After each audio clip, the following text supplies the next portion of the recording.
সম্মানিত উপস্থিতি, আমার নিজের এলাকা চান্দুরা ভুদুন্তির সম্মানিত ভাইরা, মুরব্বিয়ান এবং আমার প্রিয় মা বোনেরা, আসসালামু আলাইকুম।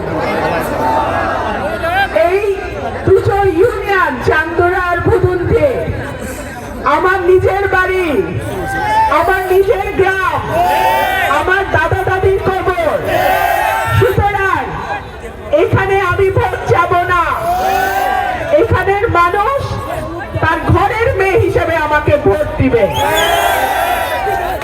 অনেকে বলে 17টা ইউনিয়ন তো ছিল, এই দুইটা কেন আনলেন? আমি বলি নিজের দুইটা সন্তানকে কি বাইরে রেখে ফ্যামিলি করা যায়? যায় না। সুতরাং ভুদুন্তি চান্দুরা ছাড়া আমি যতই এমপি হই আমার মন ভরবে না। আমাদের পরিবারের অনেক ঋণ আছে এই এলাকার মানুষের কাছে। 1973 সাল আপনাদের কারো বাবা, কারো চাচা, কারো দাদা, আপনাদের পরিবারের লোকজনই ভোট দিয়েছিল আমার বাবাকে। আপনারা বিপুল ভোটে তাকে পাশ করিয়েছিলেন, কিন্তু তিনি কাজ করতে পারেন নাই, তাকে কাজ করতে দেয়া হয় নাই। আমার সেই ঋণ পরিশোধের সময় এসছে। আল্লাহ যদি আমাকে আগামী 12 তারিখ আপনাদের ভোটে নির্বাচিত করে, আমার প্রথম প্রতিশ্রুতি ব্রাহ্মণবাড়িয়ার গ্যাস আগে ব্রাহ্মণবাড়িয়ার মানুষ পাবে, তারপরে এই গ্যাস বাংলাদেশের অন্য কোথাও যাবে।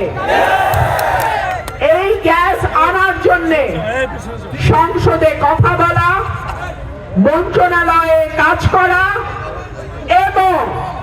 এবং যদি কোনোটাতেই কাজ না হয় ঢাকা সিলেট হাইওয়ে বন্ধ করে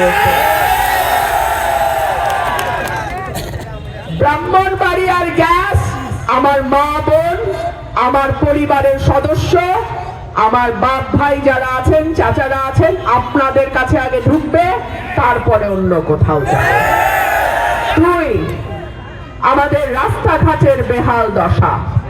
তারপরেও সত্য কথা বলতে হয়, ভুদুন্তি চান্দুরার অবস্থা সরাইলের অন্য ইউনিয়নের চেয়ে তাও কিছুটা ভালো। যে কোনো কারণেই হোক আপনাদের এখানে কিছু কাজ হয়েছে, কিন্তু সরাইল আশুগঞ্জের অন্যান্য যে ইউনিয়ন গুলো আছে 17টা ইউনিয়ন, তার অবস্থা বেশি খারাপ। কিন্তু যেটাই হোক না কেন, এলাকার উন্নয়ন সমানভাবে রাস্তাঘাট, ব্রিজ, কালভার্ট সহ আমাদের অবকাঠামোর যে উন্নয়ন, রাস্তাঘাটের যে উন্নয়ন, ইনশাআল্লাহ আমার স্বপ্ন হলো সরাইল আশুগঞ্জকে বাংলাদেশের মডেল উপজেলা করে তৈরি করা। একই সঙ্গে আপনারা অনেকেই জানেন, আমি জানি আপনারা জানেন, আপনাদের পরিবারের যারা মুরব্বী আছেন তারাও জানেন, এই যে ঢাকা সিলেট হাইওয়ে একটা রাস্তা ভুদুন্তিতে চলে গেছে এবং হাইওয়েটা এই দিক দিয়ে গেছে। আপনারা তো জানেন যে এটার পিছনে আমাদের পরিবারের কি অবদান। আমার পরিবারের ঘনিষ্ঠ আত্মীয় নুরুল আমিন সাহেব, যিনি পাকিস্তান গভর্নমেন্টের মুখ্যমন্ত্রী ছিলেন, তিনি মুখ্যমন্ত্রী থাকার সময় আমাদের এই রাস্তাটা আমাদের গ্রামের এখান দিয়ে হয়েছে, ঢাকা সিলেট হাইওয়েটা হয়েছে। সুতরাং আল্লাহ যদি কবুল করেন, ইনশাআল্লাহ বিজয়নগরের এই দুটো উপজেলা, এই দুটো ইউনিয়ন সহ আমার যেই সরাইল আশুগঞ্জের 17টা ইউনিয়ন, প্রত্যেকটা ইউনিয়নকে আমি নিজের মতন করে আপনাদের সঙ্গে আলাপ আলোচনার মাধ্যমে সুবিধা অসুবিধা জেনে তারপরে আমি সাজাবো, তারপরে আমি এটাকে একটা মডেল উপজেলার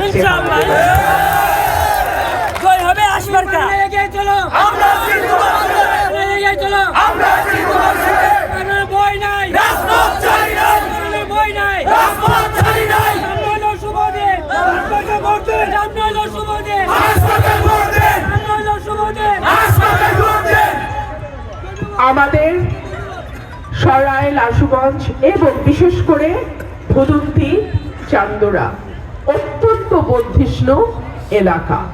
এখানে শিক্ষিত মানুষের হার অনেক বেশি, বিশেষ করে শিক্ষিত মধ্যবিত্ত যেই সমাজটা, এই সমাজের মানুষ এখানে অনেক বেশি।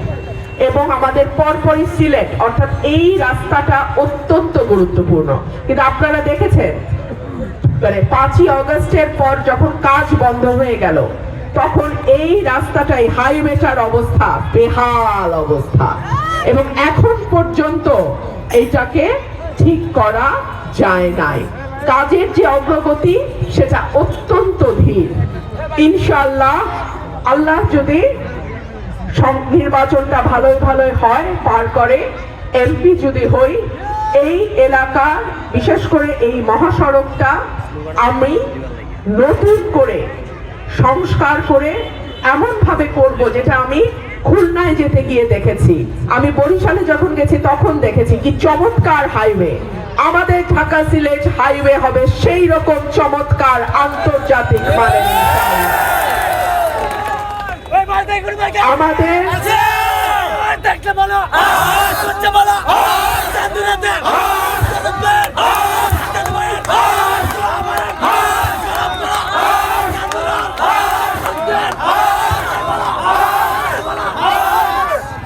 স্কুল, কলেজ, মাদ্রাসা, মসজিদ, মন্দির সহ যেই প্রতিষ্ঠানগুলো আছে, সরকারের একটা নির্দিষ্ট বরাদ্দ কিন্তু এই প্রতিষ্ঠানগুলোর পেছনে আসে, এবং নির্বাচিত এমপির বরাদ্দ সংরক্ষিত মহিলা এমপির বরাদ্দের কয়েকশো গুণ বেশি, অনেক বেশি।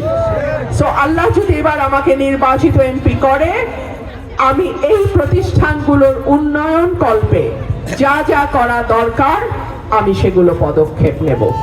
অনেক জায়গায় দেখা যায় স্কুলে যাওয়ার রাস্তাটা পর্যন্ত ঠিক নাই, ভাঙা, ডোবার মধ্যে স্কুল। এটাও চুমটাতে আমি গিয়ে দেখেছি, দুটো স্কুল একদম ডোবার মধ্যে, ওই ছোট্ট ডোবা, ময়লা পানি, সেটা পার হয়ে স্কুলের ভিতর যেতে হয়।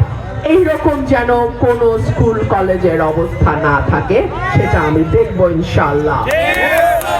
প্রত্যেকটা জেলায় জেলায় বিশ্ববিদ্যালয় হয়েছে প্রায়, তাই না? ব্রাহ্মণবাড়িয়ায় কি এখনো কোনো বিশ্ববিদ্যালয় হয়েছে? কেন হবে না?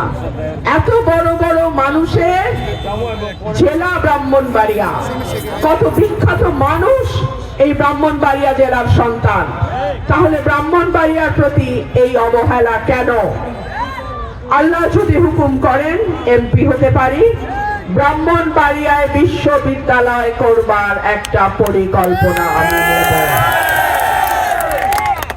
আমাদের দুর্ভাগ্য, এমপি আসে এমপি যায়, এমপির পরিবারের ভাগ্য পাল্টায়, 1400 কোটি টাকা ঋণও করে ফেলতে পারে, কিন্তু সাধারণ মানুষের ভাগ্য পাল্টায় না।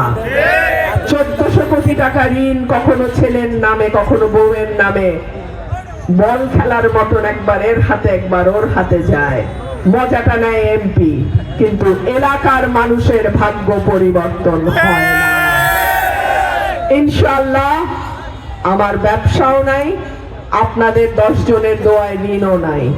আল্লাহ যেন কোনোদিন আমাকে ঋণ না নেয়। আমার উন্নয়ন, আমার পরিকল্পনা, আমার স্বপ্ন, সরাইল, আশুগঞ্জ, বিজয়নগরের 2টো ইউনিয়ন, এই হলো আমার পরিকল্পনা। এবং এমপি নির্বাচনের পরে যদি আপনাদের সাথে সমন্বয় করে কাজ করতে না পারি, যথাযথ উন্নয়ন না হয়, 5 বছর পর নির্লজ্জের মতো আপনাদের দরজায় আমি আর ভোট চাইতে আসব না। প্রিয় ভাইরা আমার, সরকারি হাসপাতালগুলোর অবস্থা, স্বাস্থ্য কেন্দ্রগুলোর অবস্থা কম বেশি আমরা সবাই জানি। ডাক্তার থাকে না, ওষুধ নাই, মেশিন নষ্ট, 5 টাকার চিকিৎসা 5000 টাকা দিয়ে ক্লিনিককে গিয়ে করতে হয়, ঠিকই ঠিক না? আমি যদি এমপি নির্বাচিত হই, আমার চিকিৎসা, প্রাথমিকভাবে আমার চিকিৎসা এলাকার সরকারি হাসপাতালে হবে। তারপরে আমি দেখব কি করে ডাক্তার, নার্স, ওষুধ নাই হয়ে যায়। কি করে মেশিন কাজ করে না, ইনশাল্লাহ সেটা আমরা দেখব।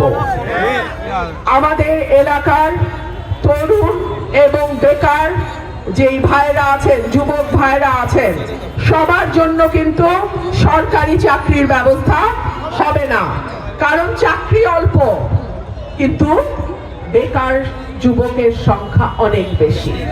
কিন্তু তাদেরকে তো কর্মসংস্থান করে দিতে হবে আমাদের, তাদেরকে তো বেকার ঘরে বসায় রাখা যাবে না। তাদের জন্য কি পরিকল্পনা? এক হচ্ছে ট্রেনিং এর মাধ্যমে তারা যাতে স্বনির্ভর হতে পারে, নিজেরটা নিজে করে কিছু উপার্জন করতে পারে পরিবারের জন্য, সেই উদ্যোগ নেওয়া হবে। দুই হচ্ছে মা বোনদের জন্য, কারো হয়তো সেলাই, কারো হয়তো হাঁস মুরগি পালা, যার যেভাবে যেদিকে ভালো লাগে সেই কাজগুলো করে তারা যাতে পরিবারের পাশে দাঁড়াতে পারে। ঘরে বসে কাজ করা, বাইরে যেতে হবে না, ঘরে বসে কাজ করে তারা যাতে পরিবারের হালটা একটু হলেও শক্ত করতে পারে, স্বামীর পাশে দাঁড়াইতে পারে, ছেলের পাশে দাঁড়াইতে পারে, সেই ব্যবস্থা ইনশাআল্লাহ আমরা করব ইনশাআল্লাহ। এবং আমার প্রবাসী ভাইদের প্রতি আপনাদের পাঠানো রেমিটেন্সে এলাকার উন্নয়ন হয়, আপনাদের পাঠানো রেমিটেন্সে দেশের অর্থনীতির চাকা ঘোরে। তাহলে আপনাদের সুযোগ সুবিধা অসুবিধা সমস্যা, বিদেশে গিয়ে বিদেশের মাটিতে সমস্যা, কিংবা দেশে ফিরে আপনাদেরকে নানান ভাবে হেনস্থার শিকার হওয়া, এই যে কথাগুলো, এই কথাগুলো কারা তুলে ধরার কথা? আপনার এলাকার এমপি তুলে ধরার কথা। আল্লাহ যদি আপনাদের ভোটে আমাকে সুযোগ দেয়, এমপি নির্বাচিত করে, আমার প্রবাসী ভাইদের সমস্যা, চাওয়া পাওয়া, দেন দরবার, ইনশাআল্লাহ তাদের কণ্ঠস্বর হয়ে আমি সংসদে আওয়াজ তুলব, কথা বলবো। আমি 3.5 বছর এমপি ছিলাম, তখন এই দুইটা ইউনিয়ন আমার সাথে ছিল না, কিন্তু সরাইল আশুগঞ্জের সামান্য যে বরাদ্দ আমি পেতাম নির্বাচিত এমপির অনেক কম, তার প্রত্যেকটা বরাদ্দের অনুকূলে কাজ হয়েছে। এবং এটা কোনো লুকা ছাপার ব্যাপার না, আমার ফেসবুক পেজে সেই কাজের সচিত্র ছবি প্রতিবেদন আমার ফেসবুকে দেয়া আছে। আমি যা বলি আমি তাই করি। আমি বলি না এই রোববার রোববার জিতে যাব, সোমবার সোমবার রায় হবে, মঙ্গলবার মঙ্গলবার এই হইয়া গেল 5 লাখ টাকা দাও। No no no no no no, যা বলি যতটুক বলি বুঝাই বলি যে করতে পারবো, আর যেই কাজ করতে পারবো না সেই কাজের কথা বলিও না, সেই কাজের কথা তুলিও না। আমি আমার বক্তব্য আর লম্বা করব না, এইটুকু বলে আজকে আমি শেষ করি। আমাদের আগামী নির্বাচন হবে আমাদের নিজের ঘরের মেয়ের নির্বাচন। আমাদের আগামী নির্বাচন হবে আপনাদের কারো ভাবতি, কারো ভাইটি, কারো বোনের নির্বাচন। আগামী নির্বাচন হবে 73 সালে আপনাদের ঘরের ছেলের উপরে যে অন্যায় হয়েছিল তার প্রতিবাদের নির্বাচন।